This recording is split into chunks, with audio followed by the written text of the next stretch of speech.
नमस्कार। उपभोक्ता मंच में आपका स्वागत है। निष्पक्षता के बजाय चॉइस के आधार पर लिए जा रहे अविवेकपूर्ण निर्णय पूर्वांचल डिस्कॉम के लिए घातक साबित हो रहे हैं। जानकारी के मुताबिक उत्तर प्रदेश में लगभग 110 अधीक्षण अभियंताओं और 20 से 25 मुख्य अभियंताओं के पद रिक्त बताए जा रहे हैं। विभागीय सूत्रों के मुताबिक 2012 बैच के अधिशासी अभियंताओं को अधीक्षण अभियंता पद के लिए आवश्यक 1 वर्ष की शिथिलता देने संबंधित अप्रूवल की फाइल यूपीपीसीएल चेयरमैन के टेबल पर पिछले कई दिनों से पीडी है। आपदा को अवसर बनाने में पूर्वांचल डिस्कॉम प्रबंधन को महारत हासिल है। पूर्वांचल डिस्कॉम में अधीक्षण अभियंता के पद पर कई चार्जशीटेड और जूनियर अधिशासी अभियंताओं को कथित तौर पर विशेष शर्तों पर कार्यभार थमाया गया है। उदाहरण के तौर पर चंदौली मंडल के अधीक्षण अभियंता के पद पर मंडल के ही टेस्ट के अधिशासी अभियंता विनोद यादव को अतिरिक्त कार्यभार सौंपा गया है। जानकारी के मुताबिक अवर अभियंता से 2014 में सहायक अभियंता बने। विनोद यादव चंदौली मंडल में तैनात अन्य तीनों अधिशासी अभियंताओं से काफी जूनियर हैं। जेई के पद पर ट्रांसमिशन में ज्वाइन करने वाले विनोद यादव का लगातार वर्कशॉप, स्टोर और मीटर में काम करने का अनुभव है।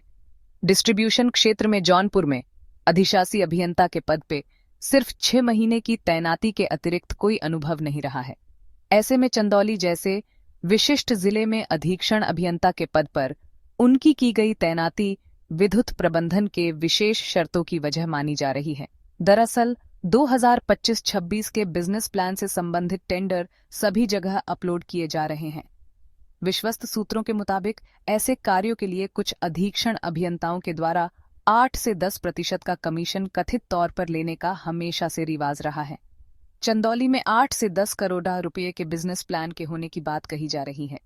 ऐसी स्थिति में एक जूनियर अधिशासी अभियंता को अधीक्षण अभियंता का कार्यभार देने की बात समझ पाना कोई रॉकेट साइंस नहीं है।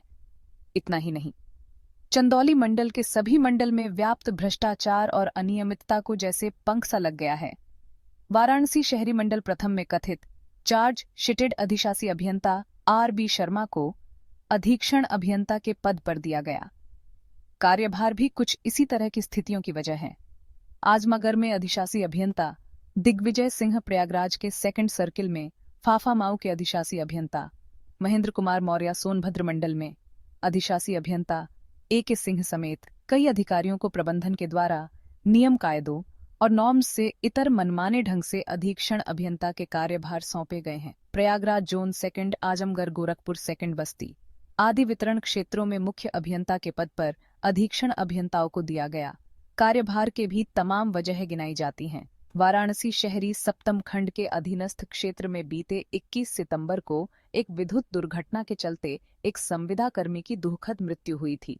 दुर्घटना के लिए जिम्मेदार मानकर पहले अवर अभियंता पंकज जायसवाल और बाद में उपखंड अधिकारी जितेंद्र प्रसाद को निलंबित कर दिया गया था, जिसके चलते 22 सितंबर से जूनियर इंजीनियर संगठन के द्वारा अधीक्षण अभियंता के कार्यालय पर दिए जा रहे धरने को भयवश सामूहिक उपस्थिति का नाम देकर आंदोलन के नाम पर औपचारिकता की जा रही थी।